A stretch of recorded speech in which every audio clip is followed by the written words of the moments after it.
অপরাজিতা বিলকে আইনে পরিণত করার দাবিতে এবার মালদার হবিবপুর ব্লকে আন্দোলনে নামলেন মহিলা তৃণমূল নেতৃত্ব। রবিবার মিছিল ও ধর্ণা কর্মসূচি পালন করলেন হবিবপুর ব্লক দপ্তরের সামনে। হবিবপুর ব্লক মহিলা তৃণমূলের উদ্যোগে আয়োজিত এই কর্মসূচিতে নেতৃত্ব দিলেন হবিবপুর ব্লক তৃণমূল সভাপতি কৃষ্ণ মুর্মু, মহিলা তৃণমূল নেত্রী লিলি মুর্মু, জেলা পরিষদের কর্মাধ্যক্ষ রেজিনা মুর্মু, হবিবপুর পঞ্চায়েত সমিতির বিরোধী দলের নেতা পীযূষ মণ্ডল সহ অন্যান্যরা। তারা সকলে মিলে হবিবপুর ব্লক দপ্তরের সামনে মঞ্চ তৈরি করে দীর্ঘক্ষণ অপরাজিতা বিলের সমর্থনে সুর চড়ান। মহিলা ও শিশুদের সুরক্ষার জন্য রাজ্য বিধানসভায় পাস হওয়া অপরাজিতা বিলকে আইনে পরিণত করার জন্য কেন্দ্রীয় সরকারের পদক্ষেপ গ্রহণের দাবিতে সোচ্চার হন তারা। এইভাবে মমতা রাজ্যের পাশে থাকুন, আপনাদের সর্বক্ষণ এবং থাকবেন, এই বলেই সকলকে নমস্কার করছি। জয় হিন্দ, বন্দে মাতরম। হবিবপুর ব্লক মাদার কংগ্রেস জিন্দাবাদ, মমতা ব্যানার্জি জিন্দাবাদ, অভিষেক ব্যানার্জি জিন্দাবাদ। ধন্যবাদ। সম্মানীয় বিরাট মন্ডল তথা পীযূষ ভাইকে অনেক অনেক ধন্যবাদ জানাচ্ছি। সর্বভারতীয় নেত্রী শ্রীমতী মমতা বন্দ্যোপাধ্যায় তথা আমাদের সর্বভারতীয় নেতা দাদা অভিষেক বন্দ্যোপাধ্যায়ের নির্দেশ অনুসারে আমাদের বাংলার নারী এবং শিশুসহ প্রত্যেকটা মানুষ সুরক্ষিত থাক, তার জন্য বিধানসভায় যে বিল পাস করেছিলেন অপরাজিতা নামক, সে বিলটাকে কেন্দ্র সরকারের কাছে অবিলম্বে লাগু করার দাবিতে আজকে আমাদের রাজ্যের প্রত্যেকটা ব্লকে ব্লকে বিক্ষোভ অবস্থান আমরা করছি। তাই আমাদের হবিবপুর ব্লকের সামনে হবিবপুর ব্লক মহিলা তৃণমূল কংগ্রেসের নেতৃত্বে সহ আমাদের মাদার তৃণমূল কংগ্রেসের সমস্ত শাখা সংগঠনের সহযোগিতায় আজকে ব্লক গেটের সামনে আমরা অবস্থান বিক্ষোভ করছি।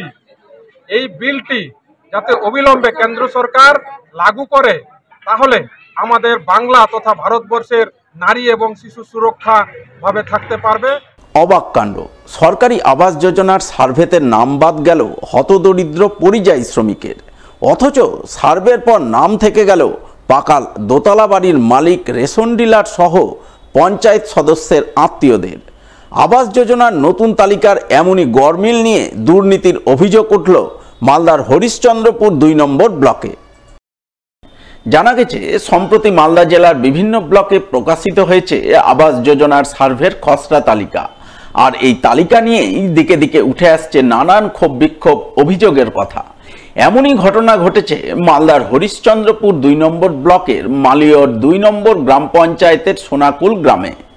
জানা গেছে, এই গ্রামের এক পরিযায়ী শ্রমিকের আগের আবাস যোজনার তালিকায় নাম ছিল, কিন্তু সম্প্রতি সার্ভের পর নতুন যে তালিকা প্রকাশিত হয়েছে সেই তালিকা থেকে বাদ গেছে তার নাম বাদ যাওয়া পরিবারের এক সদস্য অভিযোগ করে বলেন, তারা গরিব গুরব মানুষ, আশা করেছিলেন পাকা ঘর পাবে, কিন্তু না, তাদের নাম নতুন তালিকায় নেই। অথচ যারা বড় লোক তাদের নাম এসেছে তালিকায়। তালিকায় নাম ছিল, তো বাদ পড়ে গেল। হ্যাঁ, কেটে দিয়েছে। মানে কি করে বুঝলেন যে কেটে গেছে? তো লিস্টে নাম আসেনি। লিস্টে নাম নেই আপনার? না, এখন নাম কেটে দিয়েছে, কিছু বলেনি, এমনি নাম বাদ দিয়ে দিয়েছে। সার্ভে করতে এসেছিল, সার্ভে করতে এসেছিল, ছবিও করে লেগেছিল, ছবি করার পরে এখন আর নাম আর আসেনি। দেখেনি? আপনাদের তো কাঁচা বাড়ি। দেখেছে। কি বললো তারা তখন? কিছু বলেনি, নাম কেটে ফের নাম কেটে দিয়েছে, অনেকটা কেটে দিয়েছে। বড় বড় শহরের নাম আছে, ভালো ভালো ঘরের নাম আছে, আগে চাষির ঘরের নাম আছে না, রেশন ডিলারের নাম আসছে, রেশন ডিলারের আত্মীয় সবাই নাম আসছে, আমাদের নাম আসবে না, আমাদের খেটে খাইছে বলে কি আমরা বঞ্চিত থাকবো? টাকা 10,000 করে তাও। কারা চাইছিল 10,000 করে? নিম্বাররা আসছে চাইতে। হ্যাঁ, কইছি 10,000 টাকা করে লাগবে। সোনাকুল গ্রামে আবাস যোজনার তালিকা থেকে পরিযায়ী শ্রমিকের নাম বাদ গেলেও নাম এসেছে রেশন ডিলারের এবং পঞ্চায়েত সদস্যের আত্মীয়দের। স্থানীয় রেশন ডিলার রফিকুল ইসলামের পাকা দোতলা বাড়ি রয়েছে, অথচ সার্ভের পর তালিকায় তার নাম আসায় রীতিমতো গুঞ্জন শুরু হয়েছে এলাকায়। এই বিষয়ে রেশন ডিলারকে প্রশ্ন করা হলে তিনি আমতা আমতা করলেও কোনো সদুত্তর দিতে পারেননি। 2018-তে এসেছিল, তখন আমি লাইসেন্স পাইনি, তখন আমি ডিলারশিপে ছিল না। 2022-এ আমি ডিলারশিপ পেয়েছি। কী করে আসলে না আসলে আমরা বলতে পারবো না। বুঝি সার্ভে করতে এসেছিল, তাও জানছি না। বুঝি সার্ভে তো হয়েছিল কিছুদিন আগে? সার্ভে হয়েছিল 18-তে, তারপরে তো কিছুদিন আগে থেকে সার্ভে চলছিল। তখন এসেছিল সার্ভে করতে আপনার এখানে? জানছি না আমি। এই প্রসঙ্গে মালিয়র 2 নম্বর গ্রাম পঞ্চায়েত প্রধান বাবলি খাতুনের স্বামী ফিরোজ হোসেনকে ধরা হলে তিনি বলেন, শুধু রেশন ডিলার নয়, পঞ্চায়েত সদস্যের আত্মীয়দের নাম এসেছে আবাস তালিকায়। মনে হচ্ছে টেকনিক্যাল ভুলের কারণেই এই ঘটনা ঘটেছে। তাই তিনি ওই সমস্ত নাম বাদ দেওয়ার জন্য বিডিও অফিসে আবেদন জানিয়েছেন।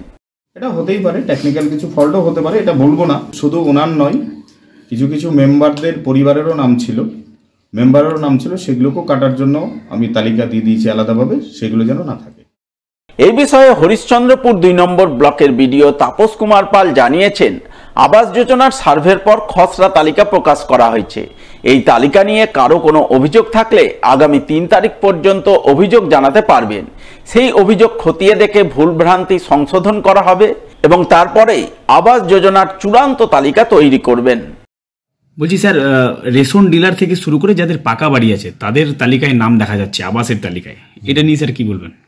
দেখুন, এটা খুব বেশি তো হওয়ার কথা নয়, কিন্তু আমরা তো প্রভিশনাল লিস্ট মাত্র প্রকাশ করেছি, গ্রাম পঞ্চায়েত এবং সংসদ লেভেলে সেটাকে পৌঁছে দিয়েছি। এবার সেটার উপরে ক্লেমস অ্যান্ড অবজেকশন পিরিয়ড খোলা আছে আগামী 3 তারিখ পর্যন্ত। তো যে সমস্ত নাম এরকম উঠে আসছে, একটা দুটো ভুলভ্রান্তি হতেই পারে, হয়তো তাকে কোনোভাবে মিসগাইডেড করা হয়েছে বা বুঝে উঠতে পারেনি, সেগুলো সমস্ত কিছুর জন্য এই পিরিয়ডটা রয়ে গেছে। যে এই টাইপের যত অবজেকশন আসবে সবগুলোই আমরা রেকটিফাই করব এবং পুরো রেকটিফাইড লিস্টই গ্রাম পঞ্চায়েত সংসদের লাস্টে আমাদের কাছে ওদের কাছ থেকে পাস হয়ে রেজলিউশন সহকারে উঠে আসবে।